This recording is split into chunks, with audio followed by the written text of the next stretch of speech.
Well, g'day tubes, how's she hanging? Pretty good here.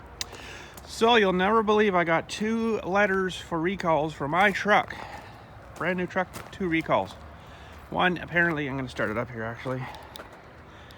Get her cycling and away we go. One is for the passenger side only, apparently rear axle.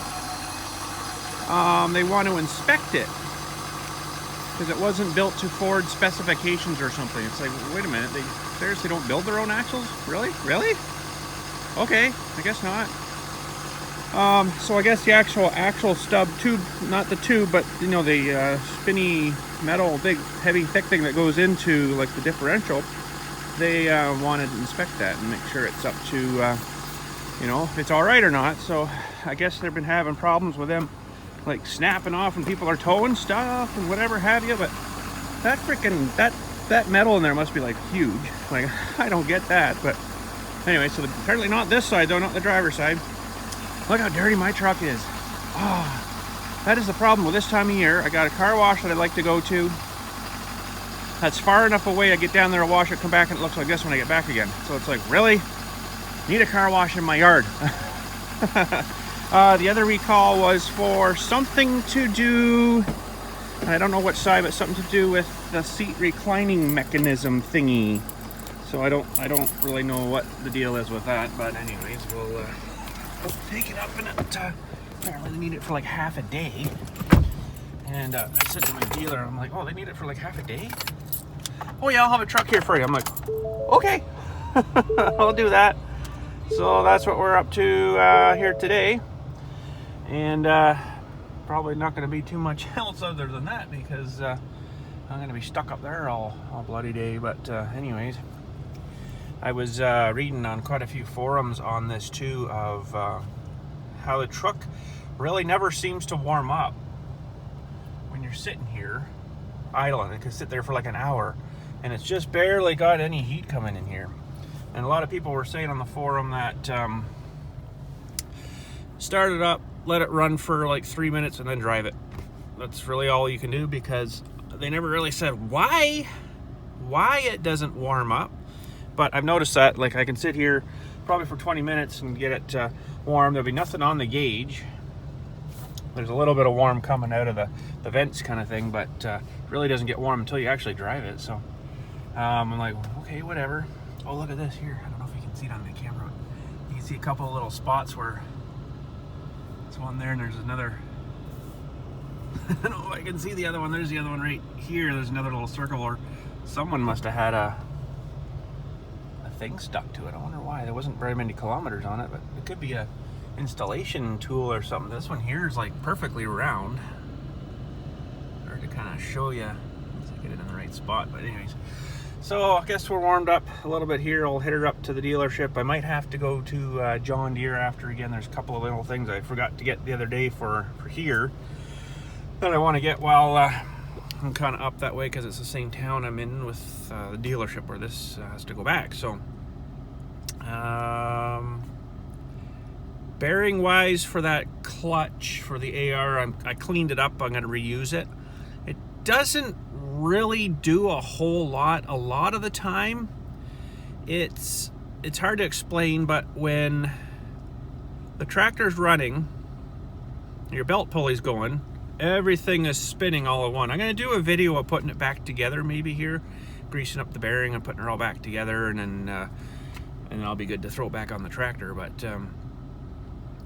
the only thing that really that bearing is for, and there's a big bushing in there too, I'll show you that too later on another video.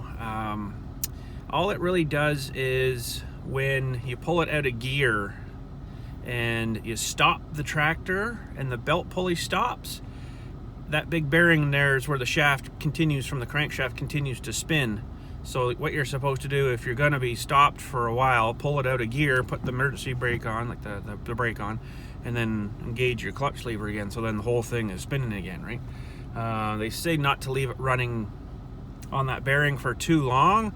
Could heat it up and, you know, kind of melt things down a little bit. I think it would take probably quite a while, because there's a lot of metal in there to heat up to actually melt things. But if it's not well lubed, it could wear out a little faster, right? Where this one's probably got a little bit of wear on it, but for all it's gonna be, you know what, I'm not gonna be out in the field with it back and forth for acres a day kind of thing, right? It's gonna be started up, thrown on a trailer, shut down, taken to a show, taken off. It's basically showing tractor and maybe plowing once a year, but most of the time when you're plowing, that thing will be all engaged and spinning anyway. So I mean, really, out of its whole entire life of that tractor, it's probably had like maybe an hour or two of just not being engaged kind of thing, right? So I mean, it's not really a major thing, but anyways, I just kind of thought I wanted to replace that bearing while I was kind of in there, but for that kind of price, you know, I know you guys showed me a lot of other links and stuff where I could get one, but so it's not really worth really changing unless it was broken and falling apart. When I took it all out, pieces were all over the place, then I would have changed it. But we got her cleaned up as best I could, and then I threw it into some solvent stuff kind of overnight, and then took it out of there and kind of cleaned and dried it off a bit, and then I put it in my ultrasonic cleaner, got a bunch more stuff off, and then it was good. So and then I got to repack the grease into it and then carry on. But actually, that does get a little bit of lube from the I'll have to show it all to you. It's hard to kind of explain over this, but there's a big thing in there with the big gear on it, and there's a big spiral cut thing which kind of spirals grease into it. That was a little bunged up with crud and stuff. So but I got it all cleaned out, ready to go. So but anyways, we'll do that in another video. So we'll get going here. We'll hit her up and look after these recalls. All right, we made her. We're almost there. Straight ahead of us again is that I think I showed you that before, is the big Honda car plant. That's actually the engine plant right ahead of there, where they build all the cars, Honda cars and vans and stuff.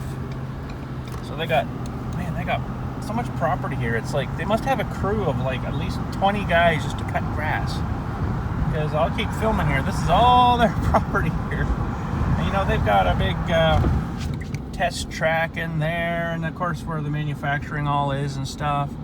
I mean, this is insanely huge. I should look at it from the Google Earth aspect of it, and we could see there, but man, my goodness, like this goes all the way out here, and then we'll make a big turn here after this light. Of course, we get stuck at a light, and then there's sort of a main entrance up here too, and it's probably like a kilometer long, the road to get into it. Like it's insane. So got red light challenge.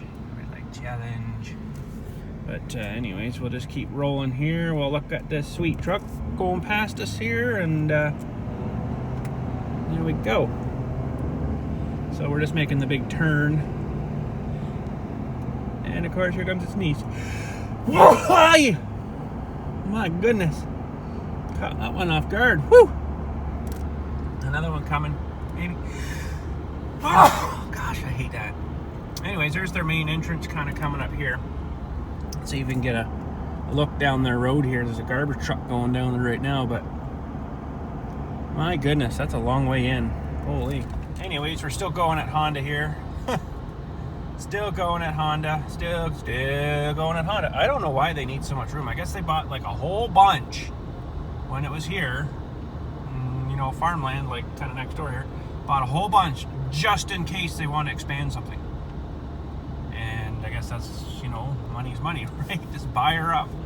And there's the corner over there. That's the edge of her. And they might even own over here too. I don't know. There's corn growing there, so I guess not. But anyways, here we are. We're at the dealership. Sweet. Second driveway. I keep wanting to go to this one, but second driveway. All right. Well, get inside here and get her in. Let them know I'm here and stuff. Ooh, courtesy. Maybe he's going to give me that one. Courtesy vehicle. I was kind of hoping for like a GT or something, or some kind of Mustang would have been nice, but I'm going to park it right beside this blue Mustang. I'd take one of those, that's for sure. That'd be awesome. Alright, so I didn't get a truck to drive or anything. They weren't too long with it, so I just kind of sat there in the waiting room. But anyways, there's what they did. I didn't have to pay... I didn't have to pay anything because it's all warranty stuff, but that's what it would have cost, I guess. Seems funny that, you know, if it's under warranty and then they put a price down for stuff. But anyways, there's what they did. Passenger side rear axle shaft inspection. Inspected passenger side rear axle batch code number. Passed inspection. So I guess there must have been a run of them that they had a problem with. Mine is a good one, so that's good. Now there's something uncured. Power steering hoses. Power steering hose serial number. Line passed. Mechanical seat recliner. Tested seat recliner using torque wrench seat passed. Okay, I don't understand that, but anyways. So there's labor, 150 bucks basically for the labor. And disposal fee of whatever that was, $3.50. I don't understand what that was, but so there we go. All fixed. All under warranty. Good job, Ford. I didn't have to pay a cent. Paying you enough for it anyways, so don't have to pay any more. But anyways, there we go. Anyways, made her home. I guess that's it for today. We'll catch us all probably. I got a couple little projects I want to do on the new workbench in our new work shed thingy there. And one, of course, is that clutch assembly, reassemble the internal parts and pieces of it. And I'll kind of show you all about it and how they kind of work and stuff. And it's pretty neat, actually. They're pretty sophisticated for back then, back in the mid-40s, I guess we'll say. But yeah, that's it for today. Thanks again for watching. We'll catch you all later, and you guys have a good day.